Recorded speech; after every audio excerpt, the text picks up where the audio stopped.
Halo, Assalamualaikum. Nama saya Nurlaili Fendiansah, STMT. Saya adalah dosen tetap Prodi Teknik Informatika Institut Teknologi Nasional Malang. Pada kesempatan ini, saya akan memaparkan mata kuliah yang saya ampuh sesuai dengan bidang keahlian saya, yaitu mata kuliah pemrograman web. Mata kuliah ini ditujukan untuk mahasiswa Teknik Informatika semester 4 dengan kode mata kuliah IF3304 yang memiliki bobot 4 SKS dan diselenggarakan dalam 16 kali pertemuan tatap muka. Dari jumlah tersebut, 14 pertemuan digunakan untuk penyampaian materi secara offline, sedangkan 2 pertemuan lainnya dialokasikan untuk ujian tengah semester atau UTS, dan 1 kali pertemuan yaitu untuk ujian akhir semester atau UAS. Mata kuliah ini membahas topik-topik yang berkaitan dengan yang pertama adalah pengenalan pemrograman web, CSS, layout dengan CSS, JavaScript dasar, DOM manipulation and event handling, AJAX and jQuery, PHP dasar, interaksi dengan database, JavaScript lanjutan, ES6 fitur, Node.js, NPM dan modul eksternal, Page API, integrasi front-end dan API, dan yang terakhir adalah hosting.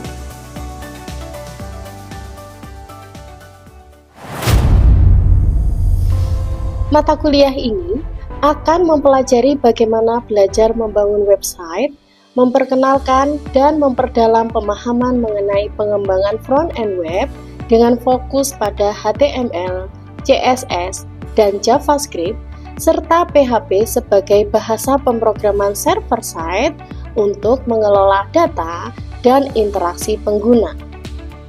Mahasiswa juga akan belajar bagaimana menggunakan Node.js untuk menyiapkan lingkungan pengembangan yang sederhana dan berinteraksi dengan API publik. Mata kuliah ini akan menekankan pada pembuatan antarmuka pengguna yang interaktif serta responsif dan penggunaan database dan web service untuk memperkaya aplikasi web dengan data eksternal. Mahasiswa juga akan dibekali praktik cara untuk membangun website dengan kasus sederhana dengan multi-user. Capaian pembelajaran lulusan atau CPL program studi yang menjadi acuan dalam mata kuliah ini meliputi CPL 1 dan CPL 2, sebagaimana telah ditetapkan dalam rencana pembelajaran semester atau RPS dan divalidasi oleh ketua program studi. Adapun capaian pembelajaran mata kuliah atau CPMK yang diharapkan dapat dicapai oleh mahasiswa meliputi CPMK 1, CPMK 3, serta CPMK 4. CPMK 1 mahasiswa mampu menguasai konsep teoritis bidang pengetahuan ilmu komputer atau informatika dalam mensimulasikan aplikasi teknologi multiplatform. CPMK 3, mahasiswa mampu menganalisis dan merancang user interface dan aplikasi interaktif dengan mempertimbangkan kebutuhan pengguna dan perkembangan ilmu transdisiplin. CPMK 4, mahasiswa mampu membuat user interface dan aplikasi interaktif. Materi perkuliahan beserta rencana pembelajaran semester atau RPS saya sediakan dan dapat diunduh oleh mahasiswa melalui sistem e-learning Spada. Selain itu, proses pembelajaran didukung oleh presentasi interaktif yang disampaikan secara tatap muka untuk meningkatkan pemahaman mahasiswa terhadap materi. Penyampaian materi tersebut juga didukung oleh berbagai media pembelajaran, antara lain video, PPT, serta buku petunjuk praktikum.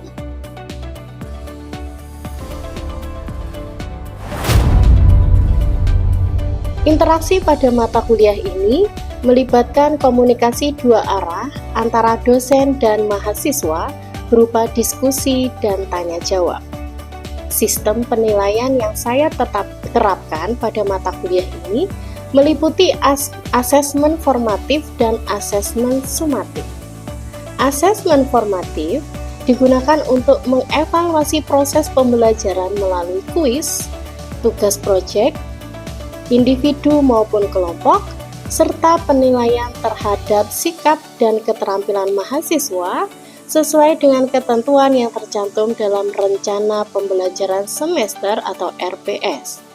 Sementara itu, asesmen sumatif dilaksanakan untuk mengukur capaian pembelajaran mahasiswa pada akhir periode perkuliahan melalui ujian tengah semester atau UTS dan ujian akhir semester atau UAS. Model pembelajaran yang digunakan dalam mata kuliah ini adalah project based learning dengan metode presentasi interaktif, demonstratif, praktik, kolaborasi kelompok, dan respon kreatif. Referensi yang digunakan dalam mata kuliah ini terdiri atas buku-buku karya-karya ahli, serta artikel ilmiah dari jurnal bereputasi yang memiliki kebaruan dan relevansi dengan perkembangan bidang ilmu. Saya juga memberikan contoh artikel ilmiah milik saya sebagai referensi pembuatan website. Pemanfaatan referensi tersebut bertujuan untuk memperkaya wawasan mahasiswa serta membantu mereka mengikuti perkembangan ilmu pengetahuan dan teknologi secara mutakhir. Baik, berikut adalah video proses pembelajaran pada mata kuliah pemrograman web dengan materi pada pertemuan 2 yaitu HTML. Mari kita simak.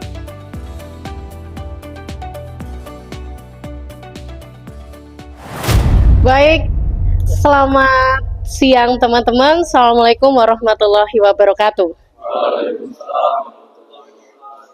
Ya, ketemu lagi di mata kuliah pemrograman web. Sebelum kita mulai kegiatan kita hari ini, mari kita berdoa bersama menurut agama dan kepercayaan masing-masing. Berdoa kami persilakan.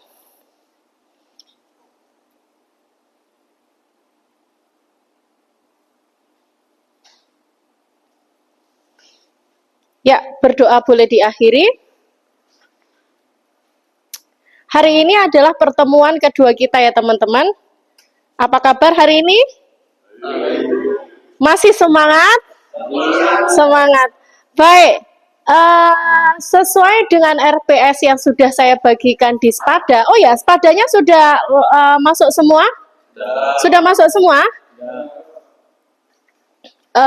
Jangan tidak masuk Spada ya, karena semua informasi mengenai tugas, mengenai materi itu semuanya di-share di Spada. Pada pertemuan kita hari ini kita belajar tentang HTML atau Hypertext Markup Language. Apa sih itu? Ada yang tahu apa itu? Ada yang tahu? Hilmi? Mas Hilmi? Apa itu HTML? Kita belajar tentang apa HTML? Website, baik. Yang sederhananya adalah belajar tentang website. Ya, kalau kita belajar HTML, kita belajar tentang bagaimana kita membuat UI dari sebuah website tersebut. Begitu ya teman-teman. Oke, kita masuk di materi. Nah, apa itu website? Kita kenalan dulu apa itu website.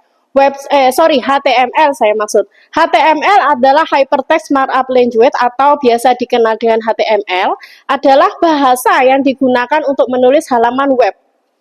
HTML merupakan pengembangan dari standar performatan dokumen teks, yaitu HTML. HTML pada dasarnya merupakan dokumen ASCII atau teks biasa yang dirancang untuk tidak tergantung pada satu sistem operasi tertentu.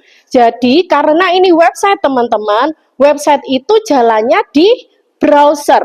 Jadi Kalau di browser, mau itu OS-nya itu Windows, mau itu OS-nya Linux, atau Mac dan lain sebagainya, yang penting ada browsernya, maka sistem kita atau website kita tetap akan bisa berjalan. Nah, ini adalah penemu HTML pertama kali. Kita lihat di situ, HTML dibuat oleh tim Berners-Lee ketika masih bekerja di CRRN dan dipopulerkan pertama kali oleh Mosaic.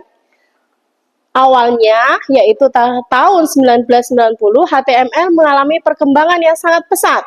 Setiap pengembangan HTML pasti menambahkan kemampuan dan fasilitas yang lebih baik dari versi sebelumnya.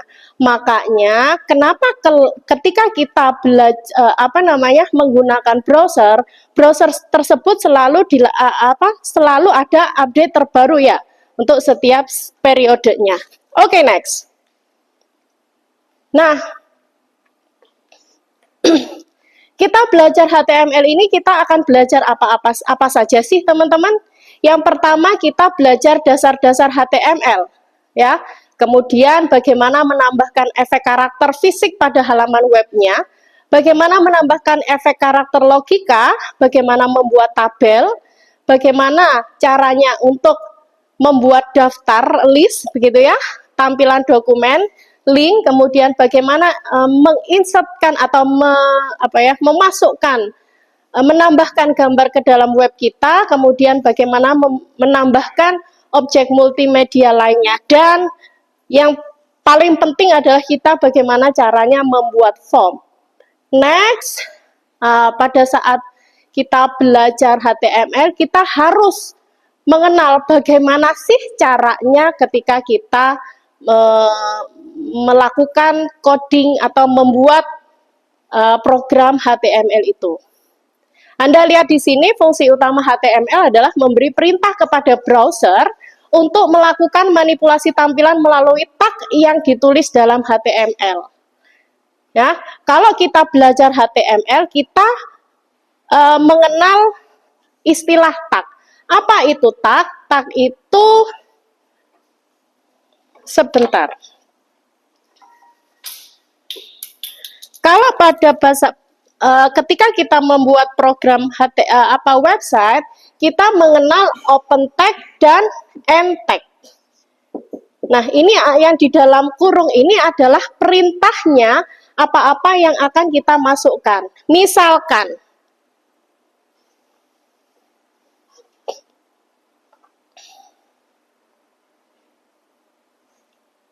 ya, jadi kalau kita membuat HTML, open tag-nya itu adalah HTML dan selalu diikuti oleh end tag, yaitu apa ini? Tanda siku buka, kemudian garis miring, baru diakhiri dengan perintahnya, begitu ya. Jadi ini dengan ini itu adalah selalu berurutan. Jadi harus selalu berpartner, berpasangan, begitu ya teman-teman. Next, lalu bagaimana kita menuliskan perintah ini, Bu? Ya, untuk membuat program HTML, kita perlu editornya. Bisa Anda menggunakan Notepad atau Dreamweaver atau Ultra Edit atau yang sekarang populer yaitu VS Code. Begitu ya. Asalkan pada saat kita melakukan penyimpanan data file kita nanti harus disimpan dengan ekstensi yang sesuai dengan keperluan kita. Kalau kita membuat file HTML, maka teks tersebut harus disimpan dalam bentuk dalam format .html. Jelas sampai di sini, teman-teman? Oke, kita lanjutkan. Tampilan dokumen HTML sederhana, ya. Jadi untuk membuat website itu yang pertama itu ada strukturnya, itu ada HTML untuk membuat seluruh dari halaman website tersebut. Kemudian yang kedua itu adalah ada head, jadi open tag-nya head, kemudian diikuti dengan kurung buka, kemudian garis miring head, ini namanya end tag-nya head, begitu ya teman-teman. Kemudian di dalam head ini ada title biasanya. Title open tag-nya ini, dan diakhiri dengan end tag-nya juga title ya. Jangan lupa kalau kita belajar HTML itu selalu ada open tag dan end tag-nya. Sampai sini ada pertanyaan? Selanjutnya adalah bagaimana menambahkan isi pada bagian body pada website kita. Nah, Anda lihat di situ isi dalam dokumen HTML ditempatkan di antara body dan body. Body ada di sini. Sorry. Ini HTML, end tag HTML-nya saya switch ke bawah supaya cukup open tag body-nya dan end tag body-nya, begitu ya. Nah, semua isi dari website itu biasanya ada di sini teman-teman. Berada di antara body dan end tag-nya body. Apa kira-kira isi dari website kita? Ada yang tahu? Isi teksnya, misalkan kita belajar tentang website profile dari kita sendiri, maka yang akan berada di dalam bagian body ini adalah ya mungkin boleh foto begitu ya, cerita tentang identitas diri kita, CV, portofolio kita, dan lain sebagainya. Oke? Paham? Ngerti ya? Oke, selanjutnya.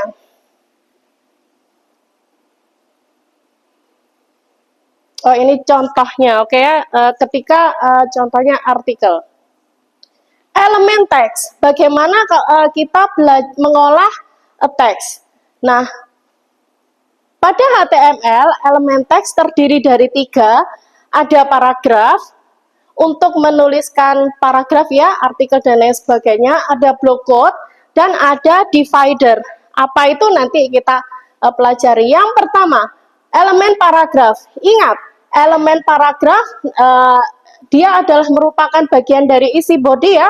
Berarti open tag-nya adalah P, maka end tag-nya juga P. Kemudian apa yang ada di sini, Bu? Yang ada di sini adalah isian dari artikelnya Anda. Ya, Anda bebas mau cerita tentang apa?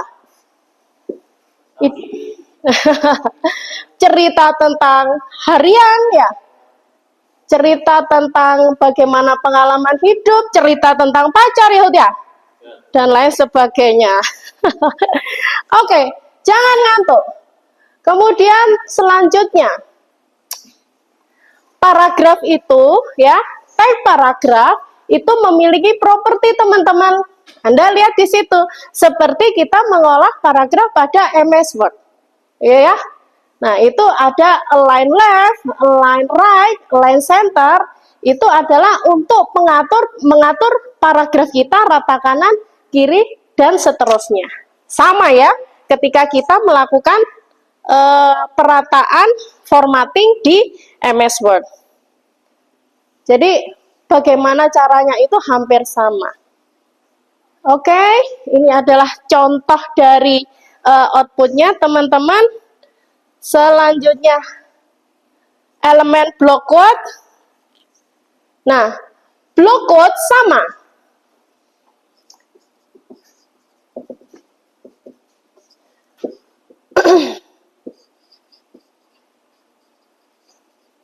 Sama ya, open tag diakhiri dengan end tag juga. Kalau end tag jangan lupa menambahkan tanda garis miring ya. Block quote. Menambahkan garis miring. Isiannya ada di dalamnya ini sama. Ya, sampai di sini ada yang ditanyakan teman-teman sebelum kita jauh? Bu, saya kan masih belum install VS Code ya. Nah, itu apakah harus memakai VS Code? Dan untuk web browsernya itu pakai apa? Ya. Terima kasih pertanyaannya Rani. Pertanyaan yang bagus sekali. Kalau saya belum install VS Code, lalu bagaimana Bu? Gitu ya. Browsernya pakai apa gitu ya. Sesuai yang kita sampaikan tadi di awal, untuk membuat file HTML ini kita bebas menggunakan apa teman-teman ya? Teks editornya kita bebas. Ada di mana tadi ya? Sebentar kita cari. Oh, ini dia. Bukan. Ini dia. Kita bebas menggunakan apa? Ya, yang penting file kita itu nanti disimpan dalam format .html. Sekalipun kita hanya punya notepad, enggak apa-apa. Tetap yang penting open tag-nya HTML, end tag-nya HTML dan disimpan dalam bentuk .html. Lalu bagaimana kita runningnya, Bu? Browsernya pakai apa? Apakah kalau VS Code itu browsernya harus Chrome? Ya, atau dan lain sebagainya? Tidak ada. Seperti yang disampaikan di awal, ini adalah website. Jadi multi-platform, bisa berjalan baik itu di Linux OS-nya ya, baik itu di Windows atau di OS apapun, tetap bisa jalan asalkan Anda memiliki browser, apapun browsernya. Ya, yang penting ekstensinya adalah .html, maka akan tetap bisa dipanggil atau di-runningkan. Begitu? Oke. Ada lagi pertanyaan teman-teman? Cukup? Oke. Terima kasih. Supaya tidak ngantuk, maka selanjutnya kita mini quiz ya teman-teman. Kita pakai spin wheel saja. Oh ya, sebelumnya sudah absen. Tolong ketua tingkat Mas Al-Ghifari, tolong divalidasi dulu sebentar, saya create absennya dulu. Pertemuan 2 ya. Pertemuan 2 materinya adalah HTML. Monggo silakan minta tolong divalidasi dulu Mas Al-Ghifari.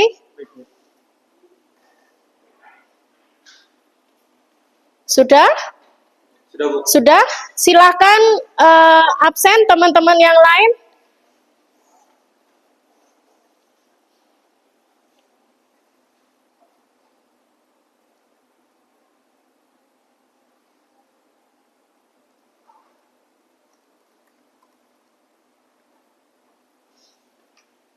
Sudah?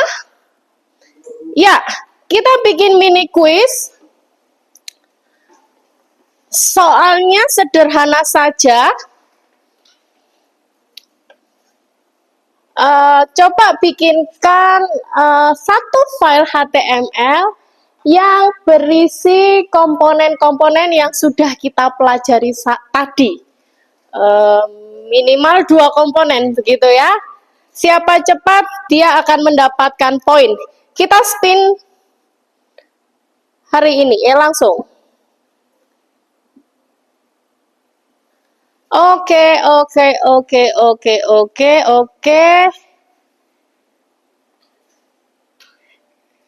Ya, Hilmi, silakan Hilmi kerjakan dulu. Saya kasih waktu 5 menit untuk mengerjakan. Kalau sudah, silakan. Yang lain habis ini. Siap-siap. Oke? Sudah? Ready? Silakan. Mas Hilmi.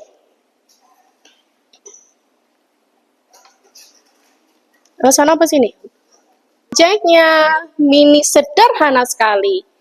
Kita latihan ya. Pemrograman itu berlatih teman-teman ya.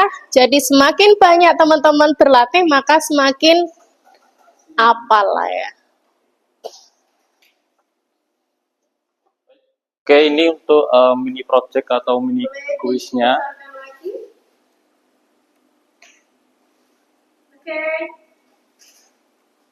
Nah, di sini ada 2 komponen.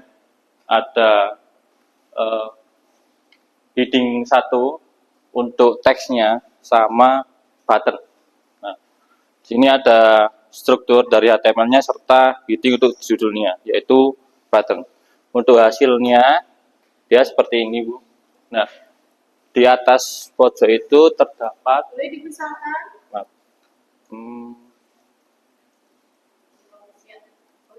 Oke. Nah, berarti heading 1 ini button. Nah, fungsinya untuk teks, size teksnya itu yang paling besar. Sama untuk buttonnya itu saya kasih isi teksnya click me. Nah, jadi sesuai dengan yang dipelajari sebelumnya, Bu. Coba yang heading 1 boleh ditunjukkan code-nya. Yaitu heading 1 itu yang di bagian ini. Jadi open tag, Anda perhatikan teman-teman. Open tag ya. Open tag adalah H1, kemudian diikuti dengan end tag-nya adalah slash H1, kemudian yang diantaranya itu adalah isi dari heading-nya. Begitu ya teman-teman? Paham? Paham. Nah, oke. Baik, terima kasih Mas Hilmi. Kita berikan aplaus untuk Mas Hilmi. Dispada, latihannya dispada. Tujuannya adalah untuk melatih Anda dalam belajar HTML ini ya teman-teman. Silahkan, mana sepadaku? Ya, nanti tugas 1 HTML ya teman-teman, ini masuk di Spada, kemudian masuk di course-nya itu adalah pemrograman web, kemudian masuk di pertemuan 2 ya. Nanti itu ada tugas 1 yaitu HTML. Nah, ya. Deadline pengumpulannya adalah kalau hari ini hari Senin, maka deadline pengumpulannya adalah sebelum kuliah kita masuk, ya. Kita masuk jam 9.40, maka sebelum jam tersebut tetap di hari Senin, itu adalah deadline pengumpulan tugas Anda. Tugasnya mandiri, yang diminta adalah file HTML-nya. Begitu? Ada pertanyaan? Mengenai isinya bebas, ya. Anda boleh explore. Yang penting adalah Anda bisa menerapkan kode semua komponen HTML yang sudah kita pelajari untuk hari ini. Ada pertanyaan teman-teman? Oke, semoga bermanfaat. Pertemuan kita saya cukupkan hari ini. Terima kasih untuk perhatiannya. Selamat siang. Assalamualaikum warahmatullahi wabarakatuh. Demikian video rekaman proses pembelajaran mata kuliah pemrograman web pada program studi Teknik Informatika Institut Teknologi Nasional Malang. Video ini disusun sebagai salah satu dokumen pendukung dalam penyusunan pernyataan diri dosen atau PDD untuk penilaian unjuk kerja Tridharma Perguruan Tinggi atau UKTPT pada proses sertifikasi dosen. Saya berharap dokumentasi ini dapat menjadi salah satu bahan pertimbangan yang baik dalam proses penilaian sertifikasi dosen gelombang 1 tahun 2026. Akhir kata, saya mengucapkan terima kasih atas perhatian dan kesempatan yang diberikan. Wassalamualaikum warahmatullahi wabarakatuh. Inspiring your future.